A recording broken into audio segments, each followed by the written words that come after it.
Hey, Gymrat Pat back in the house. I'm so excited to crew up with it like. Yeah. Yeah. You know what I mean? Yeah. You don't know about my crew. Yeah. Larry on Hannibal here. That was Leon saying, don't ever do that again. Don't do that again. Damien Ashley here and Leon Rock here. We are actors and we are gym rats.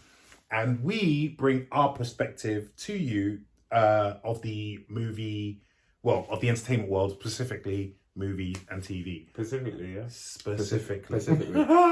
Wherever Pacific you come from, we're doing it there. Yeah, I'm tired. I haven't done my vocal exercises. One's elocution has not been warmed up today. Yeah. But anyway, we have a few topics to discuss with you guys today. And so let's begin. So the first one is obviously a couple of years ago. Is it a couple of years now Mortal Kombat's been out? No, last year, 2022. Right, tell them what the topic is. Well, the topic is that Mortal Kombat will be getting a sequel. Mortal Kombat! And the screenwriter is the same screenwriter as Moon Knight. He's called Jeremy Slater. So as we know, the film came out last year, right? Yes. Was it 21? 2021. 21, yeah, it was. Early. It came out to, I would say, mixed reviews. Yeah. It I was one of those mixed. I wasn't sold on it. I actually auditioned for the part of Jax. Damien helped me out with that.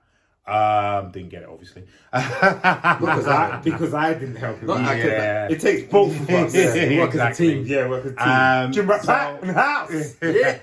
But it did very well actually on HBO Max. I did hear. Oh, did it? Yeah, it was one of their the biggest moneymaker. Yes, one of the most streamed film of last year. Yeah. Okay. So obviously that meant that a sequel was going to be in the works. So the story comes to us via Variety, and it says a Mortal Kombat sequel is in the works at Warner Brothers and New Line Cinema. Jeremy Slater, best known for the Disney Plus Marvel series Moon Knight, has been tapped to write the screenplay. Warner Brothers and New Line had quietly been looking to develop other installments in its Mortal Kombat universe, but plans for a follow-up film had not been official until Slater had been hired to pen the script. The first Mortal Kombat, a martial arts-inspired adaptation of the popular video game, opened in theaters and on HBO Max last April, so it was last year. Yeah. Despite mixed reviews, the R-rated movie still managed to generate solid ticket sales at a time when most people were largely steering clear of their local cinema. It earned $42 million domestically and $83 million worldwide. But let's keep that in mind. It was a day and date release on HBO Max, so you know how we feel about that. Yeah. Simon McCoy, who directed Mortal Kombat, previously hinted to Variety that he would be interested in expanding the movie into a gory action franchise. The companies backing Mortal Kombat 2 have not announced whether or not McCoy will return to direct the sequel. None of us used the S word. We'd never talk about it in any depth whatsoever because we feel like we have to put all our energies into this film, McCoy said, in reference to the release of 2021's Mortal Kombat.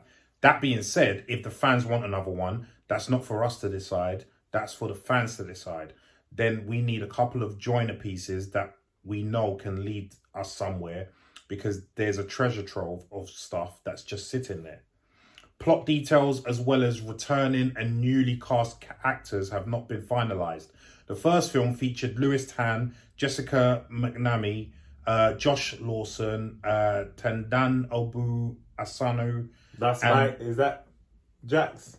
No, Mehcad Brooks was Jax. Okay. Yeah, and Mehcad Brooks. In addition to creating Moon Knight, Slater is writing and directing Thread for Sony Screens Gems. He's also working on Uprising, an upcoming Netflix movie that will be directed by Travis Knight. Interested in that. and Stephen King's The Tommyknockers adaptation for Universal. Ooh. Remember that? Remember that?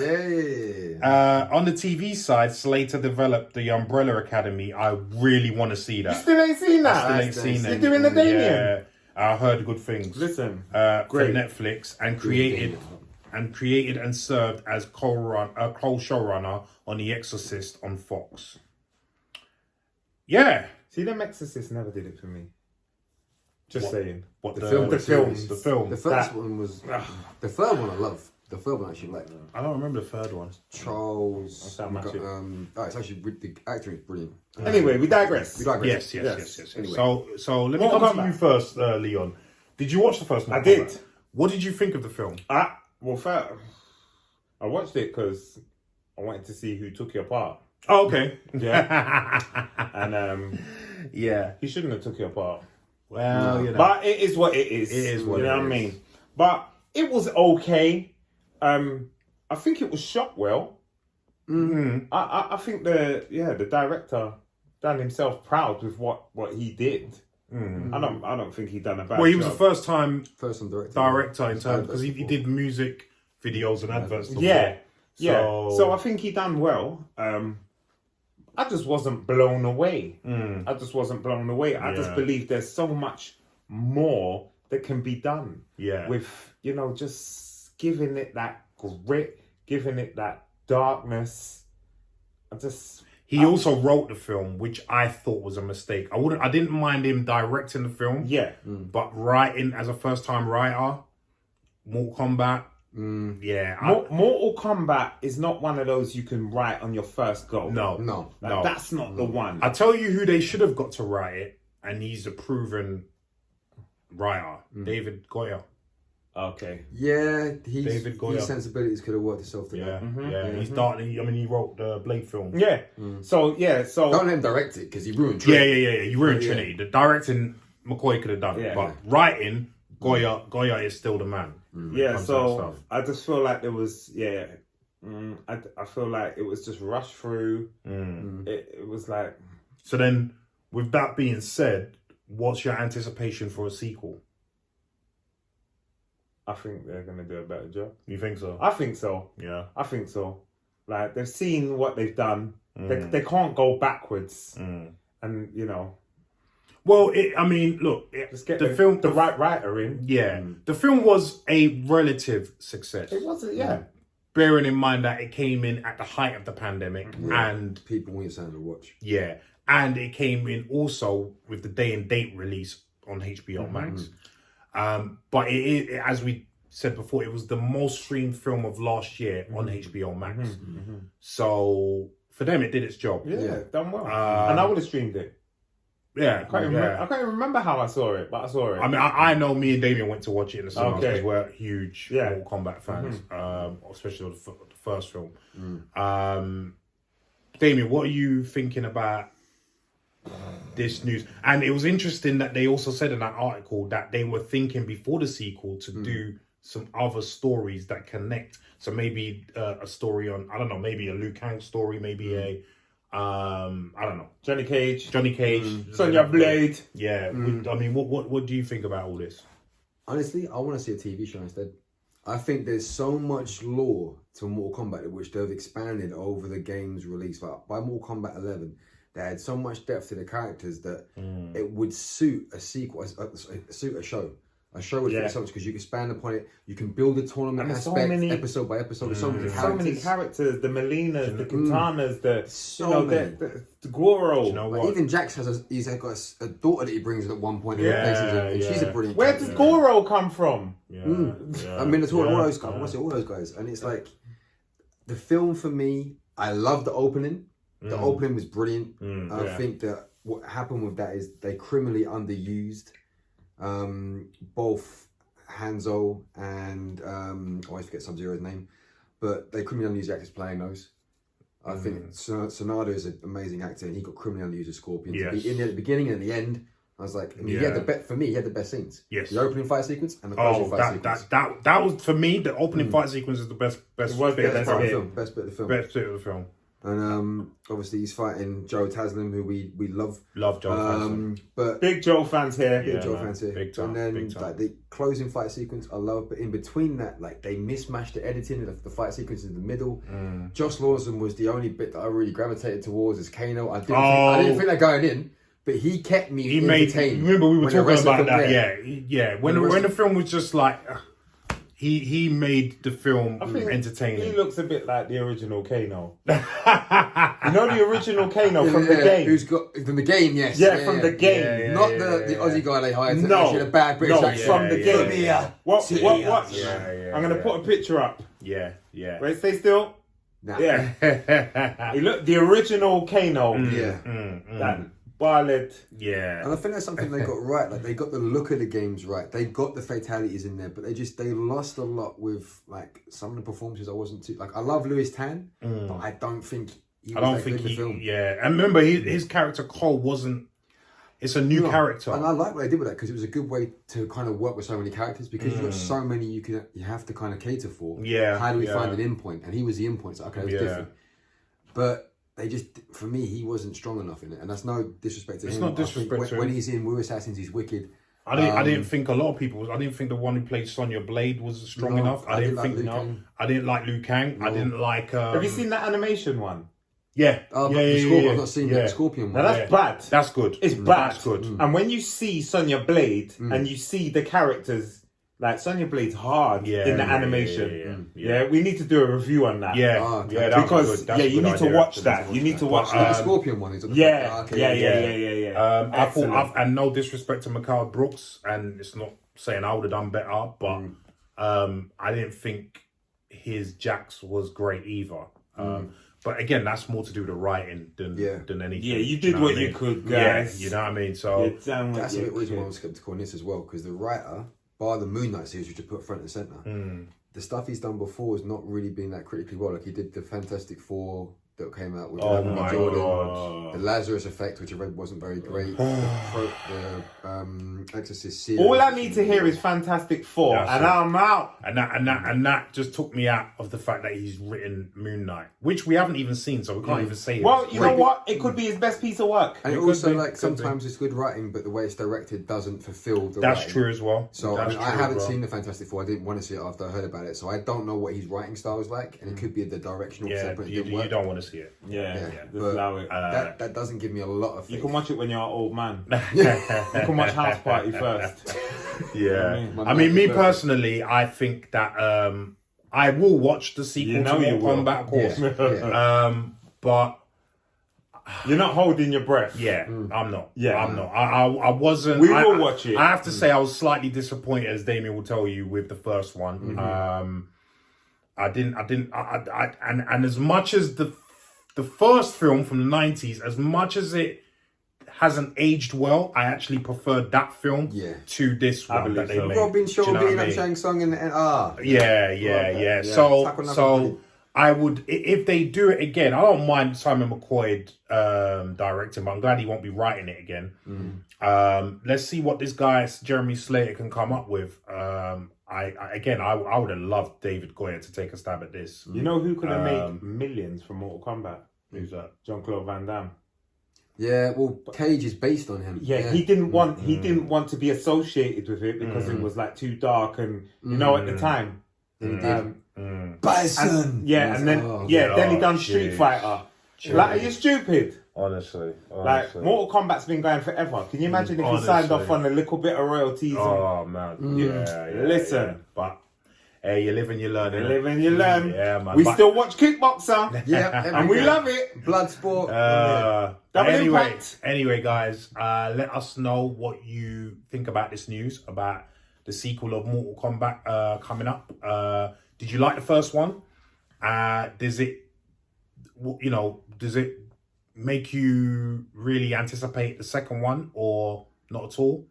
Leave us your comments down below and let us know what you thought. Hey guys, second topic here, and the topic is about Venom, Let There Be Carnage, which is the sequel to Venom. It has... Who was in that, by the way? I was in it. Because she didn't. Yeah, it is past the domestic box office of the first film. Don't lie. Which is yeah. Larry's taking us out for dinner now. I wish. I don't get none of that He box owns office. 20%. Yeah, so I mean, obviously that, as they're saying here, is proof that there was movie going during the pandemic, which we know there was anyway. I mean, we would go into movies during the pandemic, so you know, we're hardcore movie cinema Movie buffs. But yeah, so this Big up Yemi. big up Yemi, yes, Big up yes, Yemi. yes. Movie buff. But anyway, this comes to us, the article via Deadline, and it says more bragging rights for Sony, the studio dedicated to the theatrical window and distributor of the highest grossing film of the pandemic, Spider-Man No Way Home. Their Marvel sequel, Venom Let There Be Carnage, now counts $213 million, $213.5 million at the domestic box office, clicking past the 2018 first titles, 213. Only just, actually. No wonder they put the small figures in there.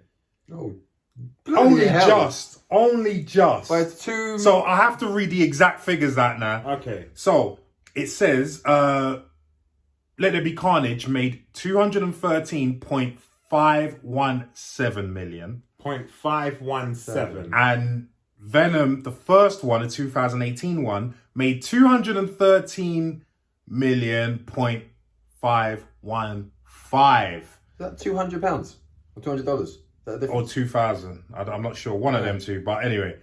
Yeah, so... A couple bucks. We beat it!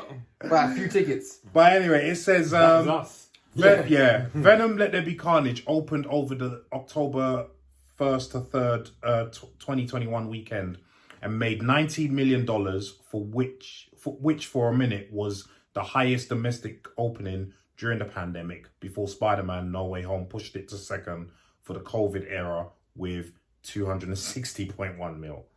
The first Venom got to its final stateside gross in 112 days, and the sequel is pulling ahead in 117 days.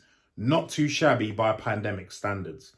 In the wake of Spider-Man No Way Home becoming the fourth highest grossing movie of all time at the US Canada box office, with currently $723 million. Venom 2's ticket sales are just another indicator that superhero movies sell, and sell extremely well. Like we need to be told. Yeah. During the pandemic, even though titles geared towards adults are challenged. Focus Features just delayed what they'd consider to be their tentpole Downton Abbey: A New Era from March 18 to May 20. As Nancy already reported in early December, Venom Let There Be Carnage has already clicked past the $500 million point at the global box office. The Andy Serkis directed sequel now at $506 million. After minting $1.7 billion worldwide from Spider-Man No Way Home, now the sixth highest grossing movie worldwide, Sony has that Pixar, Tom Holland's next title, Uncharted, opening on February 18th over the 4-day President's Day weekend. Right, guys. I think that means that Sony are in the money. But Damien, what are your thoughts in it? Just I don't know. No, I know. Anyway, I'll leave my thoughts for later. But just passing the original Venom's domestic box office, in domestic meaning US. What do you think about that? And what do you think about it making just over $500 million? First of all, I think Sony owe all three of us some thank you, because clearly we helped you pass that by the few tickets that he got, and he's in it. So yeah, three of us. You need to mention Gymrat Pack. We got you extra money. But yeah, Baby, I got your money. I said, hey, tune, Bruno. Yeah, Bruno. No, for me, it's like, it tells you the cinemas are definitely working, pandemic or no pandemic. Venom 2, obviously, I have to eat a little bit of humble pie. The film made some money. I will shut my face. But yeah, I had a very good time with it, as I said before in the review, so I'm not surprised it is doing well. It deserves to do well. Circus created a very lean movie, what he made, so it deserves that. And Sony obviously are going to be full steam ahead with whatever they do now. Hopefully they get the traction right when it comes to Morbius, and that film knocks it out of the park. Yeah. It also leads me to think that, are they really going to push now for Amazing Spider-Man 3? Because the rumours are that they are, aren't they? Because everyone gravitated towards Andrew Garfield, and he was kind of hard done by when they hired Tom Holland. Yeah. And he's the only one that hasn't done a third Spider-Man film. Yeah.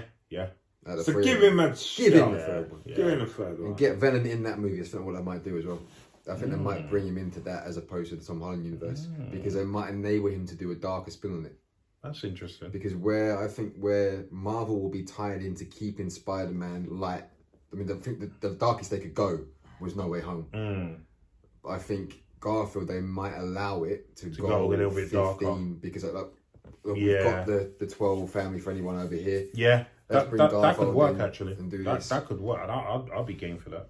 So, congratulations Venom 2, congratulations Circus, congratulations Hardy, and this man right here. So that's all I've got to stand. I'm done. I'm tapped out.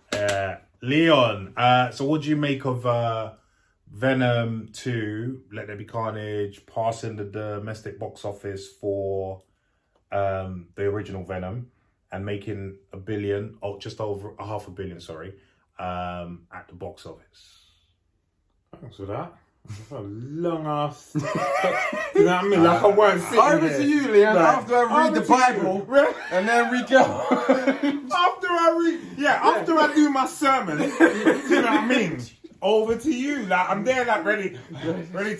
Okay. At one point, I feel like actually sleep for a bit, come back when you're done. Anyway, Yeah.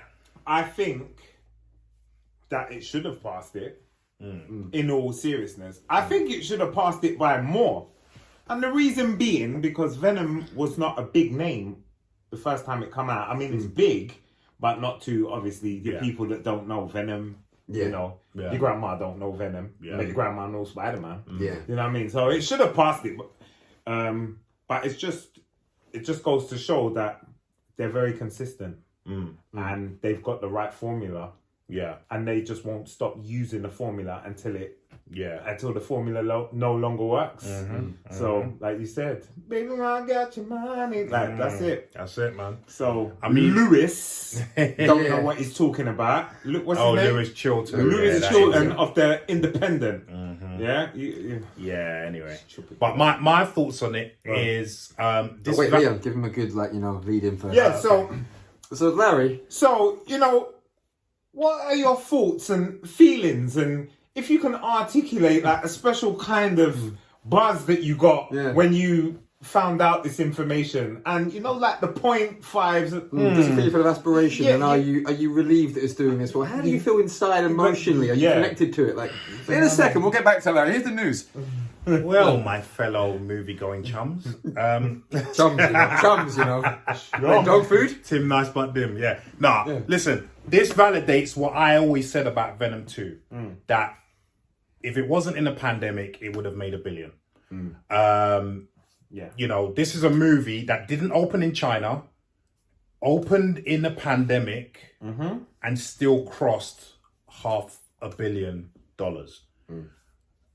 So if you take those two things into consideration, which didn't harm the first film, and the first film made, let's not forget, $856 million at the box office, this definitely would have made $1 billion. Yeah. And it was so anticipated as well. Remember, every time it got moved back, we were all talking about, everyone was talking about, we want to see this one. That might have made it better.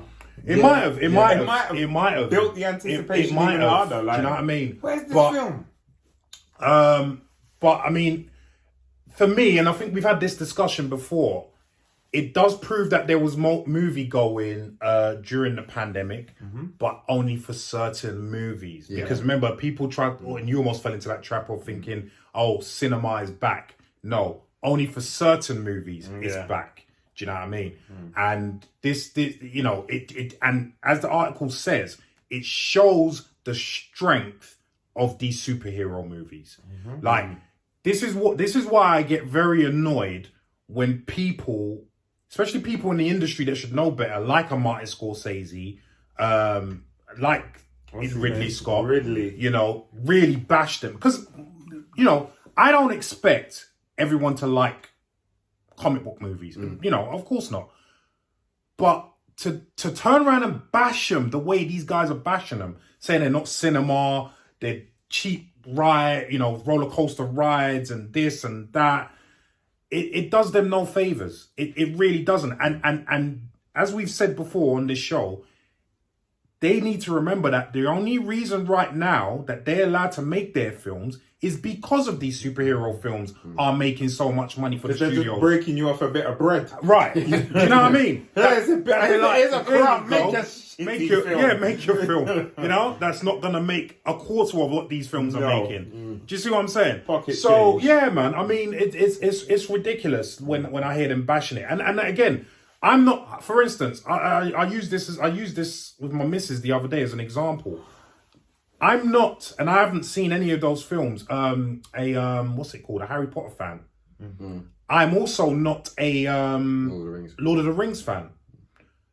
Does that mean that those films are rubbish? Hell no. They're universally loved. I would never turn around and say those films are rubbish. I've never even seen it, first of all, to say they're rubbish. But even if I saw it and I didn't like it, I would never turn around and say those films are not good. I would just say it's not my cup of tea. Yeah. But I can see why people like them. But I love Harry Potter. Do you know what I mean? I love Lord of the Rings. Do you know what I mean? And listen, they're they're universally loved films. Do you know what I mean? They're universally loved. So and by the same token, so are comic book movies, especially Marvel movies. So for someone to turn around and bash them, it just doesn't make any sense. But this is just plenty of proof that even during the pandemic, at the height of pandemic, there was still a lot of movie going for certain films. And people need to keep this in mind going forward, that these films are bankrolling Hollywood and have been bankrolling Hollywood for maybe the last 20 years now. Definitely the last 10 years. You know, so I think this is fantastic news. What was before Blade? Nothing really. Nothing really. No, I mean nothing good. No, nothing. No, you said bankrolling, so Yeah. So Blade. I would say no, because Blade didn't make that much. It did make a profit, but it didn't make that much money. I would say X-Men from X-Men onwards. Yeah. From X-Men onwards, because I think Blade started the movement to make comic book films. It was one of those ones that opened up. We can take comic book films seriously. I think X-Men made it more politically open to, and also more universal. because it wasn't R-rated. Yeah, you know what I mean. And there's something for everyone. Yeah, but yeah, I always contend that Blade started that movement. Yeah. A lot of people like to say X-Men, like John Campion likes to say X-Men, but I contend it was Blade. I contend it was Blade. When we mentioned the last one, I've always said that Blade was the one that made it cool again. It's just the X-Men, as you just mentioned, it made it universal. So if Campion has an argument there, it's because it managed to cater to all the younger audiences. But Blade which I get, made comic book cool again. Yes, like he 100%. Took away that bitter taste that they did with Batman Returns. Batman and Robin, or whatever it was. Eyes to see you. Yeah, eyes to see you. Yeah, that was terrible. Just he ridiculed that. Yeah. In spades. But no, I mean this fills me with joy, especially that I was in the film. Joy. If you watch this show long enough, you'll know there's many Coming to America references. So there you go. I'm very happy to be here. No, you forgot the bit before that. You gotta say, hey man, I'm very happy to be here. Anyway, what do you think of the news of Venom Let There Be Carnage passing just the original Venom at the box office and making over $500 million? Let us know what you think, and let us know what you thought of the both films. Yeah? My legs are cold now, give me that back. Right, our final topic is the story that the Batman, the new Matt Reeves film that's coming soon that we're all anticipating, will not be an origin story.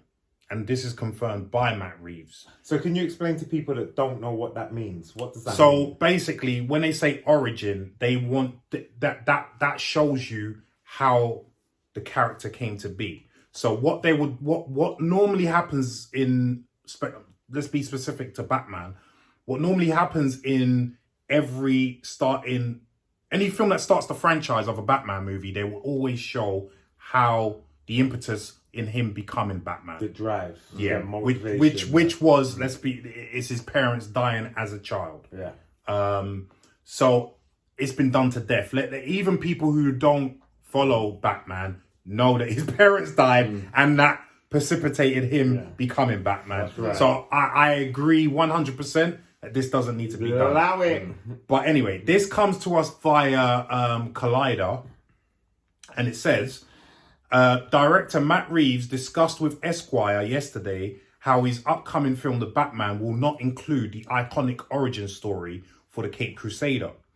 It seems as if this particular dead horse plot has been officially murdered. Yeah. Yeah, they feel the same way. Yeah, dead horse plot. We know. That again, Mark, come here, we've been there. Yeah. Reeves talked with Esquire how he tackled taking on the story of this iconic character, with the article noting that Reeves wanted to look at this origin story from a different angle.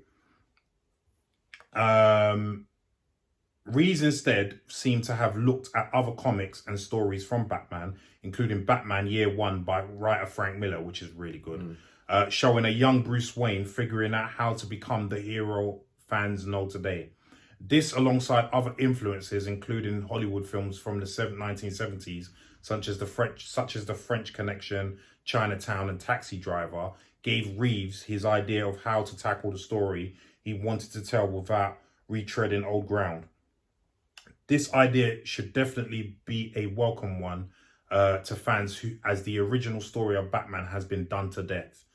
On one hand, recovering an origin story seats a new adaptation on familiar terrain before launching onto potential new ground. On the other hand, these stories have been done so many times that fans are no longer interested in this recap. This could potentially slow down a film that is trying to give these characters new life, especially one whose most recent portrayal left a bit to be desired. Reeves told Esquire that he feels that he has made the best possible version of this story, combining well-known elements with ones that have yet to be connected to the character, stating that I am very proud of it. I felt it was the best version of the story that we could possibly do to justify having another Batman. You always have to have a reason, and from the beginning, that was the mission for me. The Batman will open in theatres from March 4th, 2022. With that release comes a departure from the well-worn story of Batman's beginning and the start of new stories for this iconic hero. Right, he didn't. He definitely let us know how he felt, didn't he? Dead horse plot. Yeah, I think a lot of people resonate with that. I mean, what do you think of all of that? Yeah, get rid. It's just taking up time. Can you imagine if you put it in? What's that, 5 hours? Well, yeah, because we're gonna have an hour of the death. You know, it's already a 3-hour film. So I mean, saying. bloody hell, that you know what I mean. Anyway, let me let you speak. Yeah, so just strapping that on for just the sake of it. Right now, it's not old enough. When it's coming to a rebranding, you know, like, because the different generations. Yeah. So there are generations that didn't see the Michael Keaton one, but they saw the, what's his name? Christian Bale one. And it's all documented. Yeah. So give it another 5-10 years of just getting on with the bloody story. No, but I'm saying for the new, possibly, and that's even a possibly. That's even a because possibly. Batman is one of those.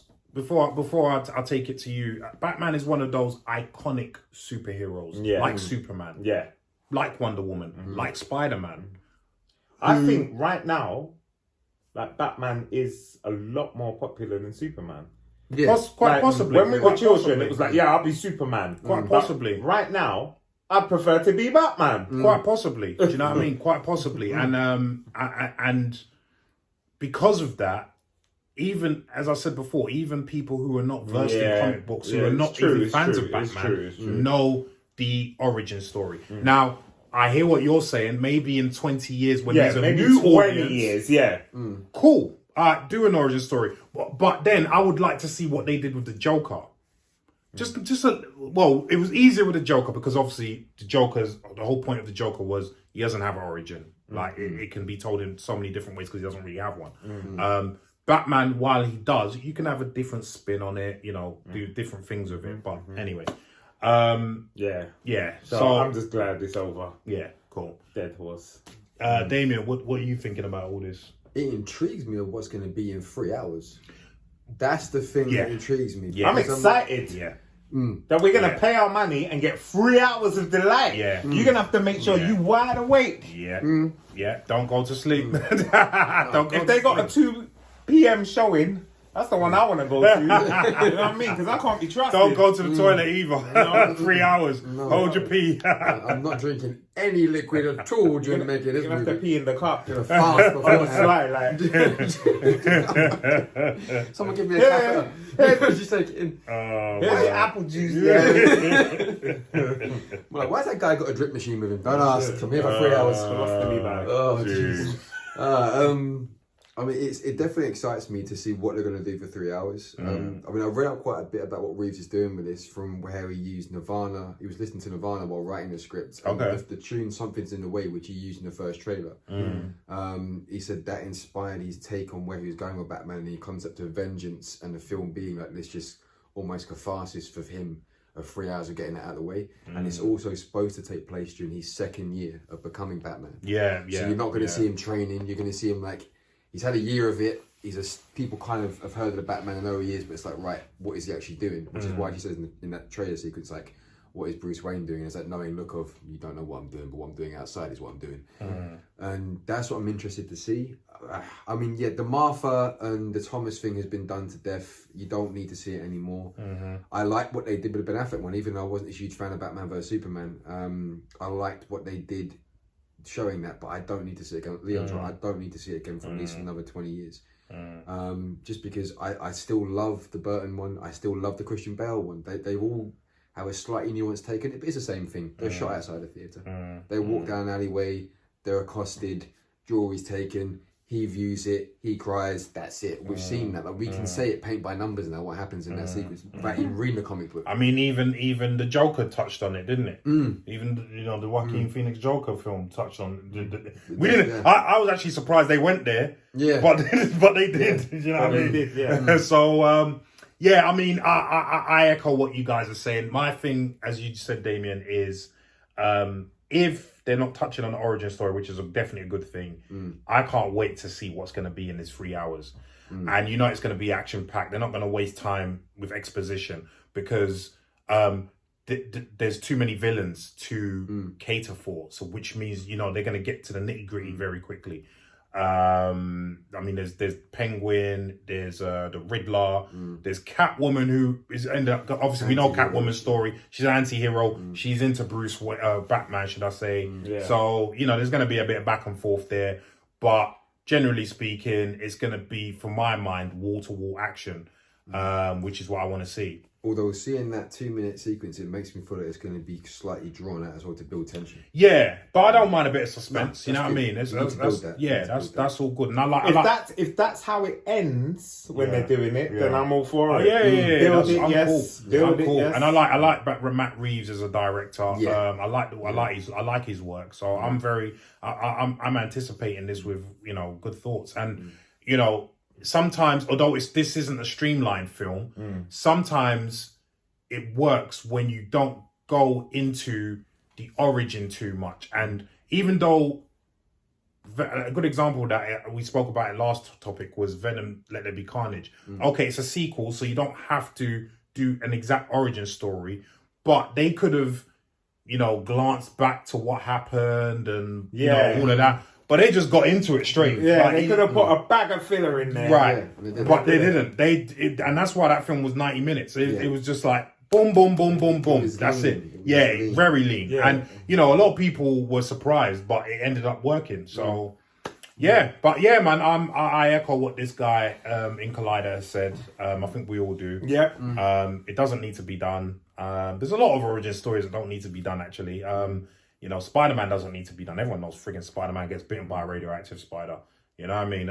When you ruined Wolverine with X-Men Origins, that you ruined that. Here's Hugh Jackman, hair blow dried, crotch shot in the sun, jumping out, butt naked. Like, no. Yeah, anyway. Go back to X-Men 2. That was a brilliant origin. Ruined it. But, yeah. What do you think about Matt Reeves not doing an origin story for Batman? Are you for it? Are you not happy about that? Let us know in the comments down below what you think.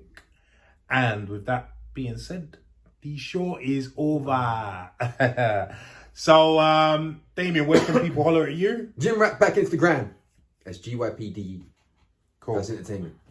Cool. And these other social media handles are in the descriptions down below. Click it.